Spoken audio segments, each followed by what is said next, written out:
Hello everyone, এই ভিডিওতে আমরা শিখব আমরা কিভাবে আমাদের লিনাক্স মেশিনে নতুন পার্টিশন অ্যাড করতে পারি এবং এক্সিস্টিং পার্টিশন এক্সটেন্ড করতে পারি। আমরা আমাদের VMware মেশিন ওপেন করে নেব। দেন আমরা এডিট ভার্চুয়াল মেশিন সেটিংসে ক্লিক করব। এখান থেকে আমরা আমাদের হার্ড ডিস্ক অ্যাড করে নেব। আমরা নিচে গিয়ে অ্যাড মেনুতে ক্লিক করব, দেন হার্ড ডিস্ক ক্লিক করে নেক্সট করে দেব। দেন এখান থেকে আমরা SATA সিলেক্ট করে নেক্সট করে দেব। আপনারা চাইলে NVMe ও সিলেক্ট করতে পারবেন। এখন আমরা create a new virtual disk select করে নেক্সট করে দেব। এখান থেকে আমরা 2GB স্টোরেজ সিলেক্ট করে নেক্সট ক্লিক করব এবং store virtual disk as a single file select করে দেব। দেন আমরা ফিনিশ সিলেক্ট করব, দেন ওকে ক্রিয়েট করব। এখন পাওয়ার অন ভার্চুয়াল মেশিনে ক্লিক করব।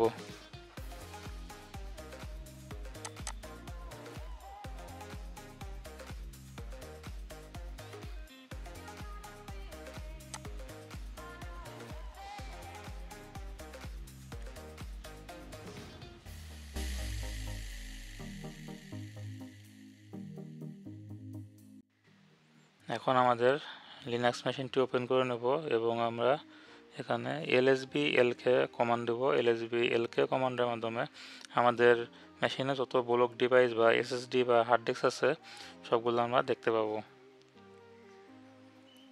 এখন আমরা চলে যাব আমাদের সুডো ইউজারে আমরা lsblk কমান্ডের মাধ্যমে দেখতে পাচ্ছি আমাদের SDA তে 2GB স্টোরেজ রয়েছে, কিন্তু এটা আমরা মাউন্ট না করে ইউজ করতে পারবো না। মাউন্ট না করে আমরা কোনো হার্ড ডিস্কে ইউজ করতে পারবো না। এজন্য আমরা কমান্ড দেব fdisk/dev/sda এন্টার। এখন আমরা ক্লিক করব জি ফর জিপিটি। দেন আমরা টাইপ করব n ফর নিউ। দেন আমরা ডিফল্ট সিলেক্ট করে দেবো, দেন ডিফল্ট সিলেক্ট করে দেবো। এখন আমরা প্রথমে এখান থেকে 1GB পার্টিশন বানাবো, এই জন্য আমরা +1G সিলেক্ট করে দেবো। এখন আমাদের পার্টিশন টাইপ অবশ্যই লিনাক্স ফাইল সিস্টেম বা LVM করতে হবে। এখানে থেকে আমরা লিনাক্স ফাইল সিস্টেম সিলেক্ট করে দেব। আমরা এখান প্রেস করলে আমাদের list of all file system দেখতে পাবো। এখান থেকে আমরা লিনাক্স ফাইল সিস্টেমের ইউআইডিটা কপি করে নেব।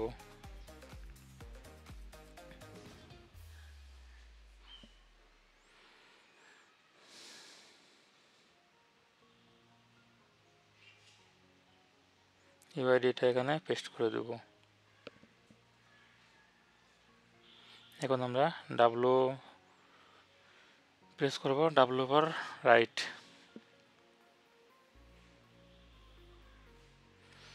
এখন আমরা আমাদের পার্টিশনকে ফাইল সিস্টেমে কনভার্ট করছি।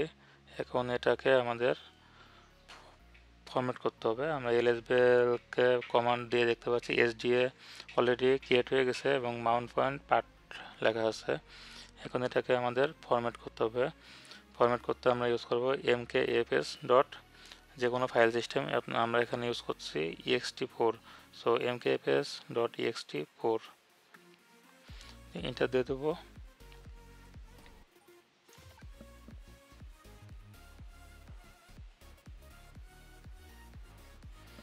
তাহলে আমাদের ফাইল সিস্টেম ফরম্যাট এগুলো। এখন আমরা আমাদের মাউন্ট পয়েন্ট অ্যাড করব। মাউন্ট পয়েন্ট অ্যাড না করলে আমরা এই ফাইল সিস্টেম কখনোই ইউজ করতে পারবো না। এখন আমরা এর জন্য একটা আমাদের রুট ডিরেক্টরিতে একটা ফোল্ডার ক্রিয়েট করে নেব।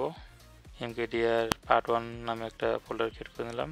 এখন এই part1 এর সাথে আমাদের যে SSD যে মাউন্ট পয়েন্ট ছিল এটা ইন্টিগ্রেট করে দেব। আমরা dev SDA কে part1 এ মাউন্ট করে দিচ্ছি।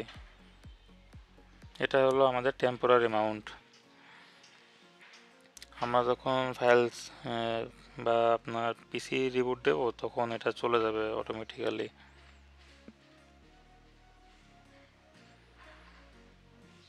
এর জন্য আমাদেরকে অবশ্যই আমাদের মাউন্ট করার পরে এটাকে এফএস ট্যাবে এন্ট্রি করতে হবে। এফএস ট্যাবে এন্ট্রি না করলে এটা পার্মানেন্টভাবে রান করবে না।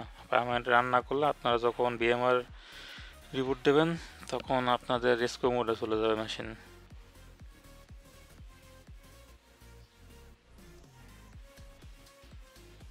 আমরা দেখতে পাচ্ছি অলরেডি আমাদের পার্টিশন পার্ট 1 নামে একটা মাউন্ট পয়েন্টে অ্যাড হয়ে গেছে। এখন আমরা UTF ADM সেটেল কমান্ড চালাবো আমাদের ফার্মওয়্যারে এটাকে রিড করানোর জন্য। আমরা fdix-l দিয়েও দেখতে পাবো আমাদের কয়েকটা SSD কীভাবে মাউন্ট আছে। আমরা দেখতে পাচ্ছি dev SDA1 এটা আপনার 1GB file size, Linux file system type এবং এটা GPT তে আছে।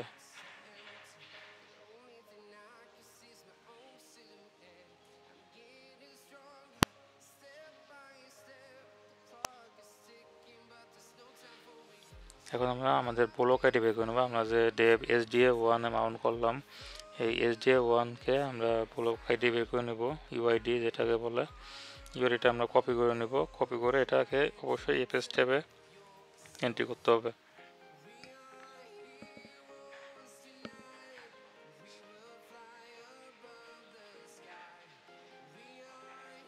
এখান থেকে আমরা UID কপি করে নেব।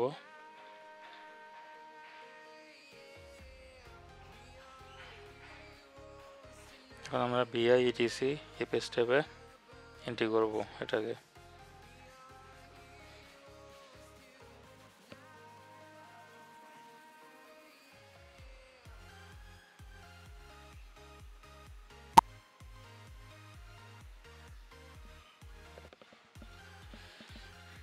এটাকে আমরা এখানে পেস্ট করে দেব। আমাদের যে মাউন্ট পয়েন্ট স্পেস দিয়ে সেটাকে অবশ্যই দেখা দিতে হবে পার্ট 1।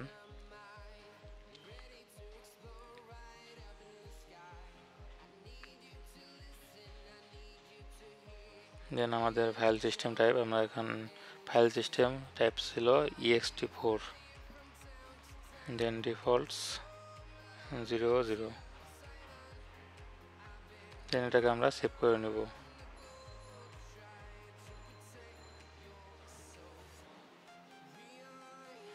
এখন অলরেডি আমাদের ফাইল সিস্টেম আমাদের ফার্মওয়্যারে ইন্টিগ্রেট হয়ে গেছে এবং পার্মানেন্টভাবে মাউন্ট হয়ে গেছে। আমরা যদি এখন রিবুটও দেই তাহলেও আমাদের এটা থেকে যাবে, মাউন্ট পয়েন্ট কখনোই ডিট্যাচ হবে না। এখন আমরা systemctl daemon reload কমান্ড চালাবো এটাকে কার্নেলে আপডেট করার জন্য। এখন আমরা lsbl কে দেখতে পাচ্ছি আমাদের SDA1 মাউন্ট হয়ে গেছে পার্টিশন 1 এর সাথে, সাইজ আছে 1GB। আমরা রিবুট দিয়ে এটাকে টেস্ট করব এটা সঠিকভাবে মাউন্ট হয়েছে কিনা এবং এটার অন বুট মাউন্ট হয়েছে কিনা।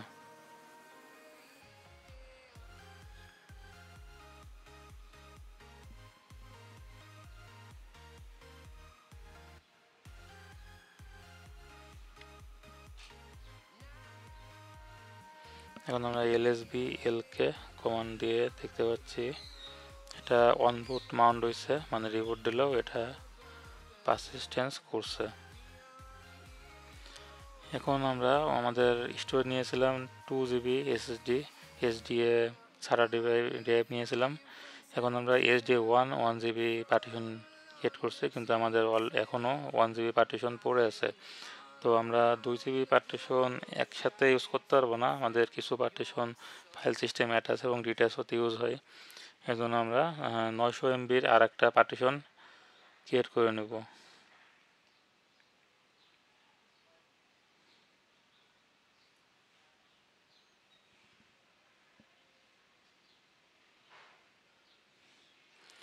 এখন আমরা আমাদের যে SDA আছে SDA1 এ আমাদের 1GB আছে, এখন আমরা SDA2 তে আমাদের 900 MB পার্টিশনকে ক্রিয়েট করে নেব। এখন আমরা আবার সেই fdix dev SDA n new partition number 2 দিলেও হবে না দিলেও হবে, ডিফল্ট নিয়ে নেবে। First sector default, second sector আমাদের প্লাস 900 MB করে নেব। এখন আমরা আমাদের যে ফাইল সিস্টেম টাইপ এটা অলরেডি লিনাক্স ফাইল সিস্টেম আছে, এর জন্য আমরা কিছু করলাম না, আমরা ডাবল ওভার রাইট করে দিলাম। এখন এটাকে আমরা ফরম্যাট করে নেব mkfs.ext4। দেন আমাদের যে ডিরেকশন দেখাই দেব। অলরেডি ফরম্যাট হয়ে গিয়েছে। এখন এটাকে আমরা মাউন্ট করব। এর জন্য আমাদের একটা ফোল্ডার ক্রিয়েট করে নিতে হবে। আগে আমরা পার্টিশন 1 ক্রিয়েট করছিলাম, এখন আমরা পার্টিশন 2 নামে আরেকটা ফোল্ডার আমাদের রুট ডিরেক্টরিতে ক্রিয়েট করে নেব।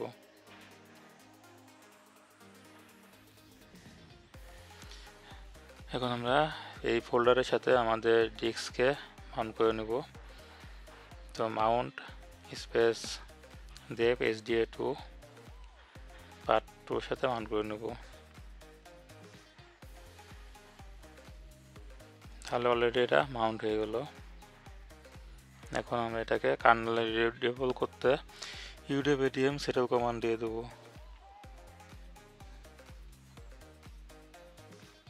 এখন lsbl কে দিয়ে দেখতে পাচ্ছি আমাদের SDA1 এবং SDA2 নামে দুইটা পার্টিশন ক্রিয়েট হয়ে গেছে অলরেডি। এখন পার্টিশনটাও যখন আমরা রিপোর্ট দেবো তখন এটা চলে যাবে। এর জন্য এটাকে পার্মানেন্ট করতে হলে আমাদেরকে অবশ্যই এফ স্টেপে এন্ট্রি করতে হবে। তো আমি এখান থেকে ব্লক আইডিটা কপি করে নিব। ব্লক আইডি কপি করে আমাদের এফ স্টেপে এন্ট্রি করে দেব।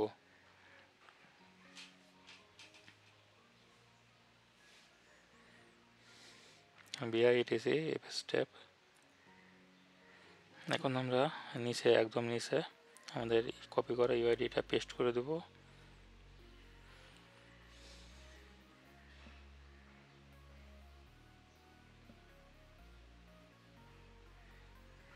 এখন আমরা আমাদের যে ফোল্ডার ক্রিয়েট করছিলাম পার্ট 2 নামে এটা দেখাই দেবো। ext4 file system defaults.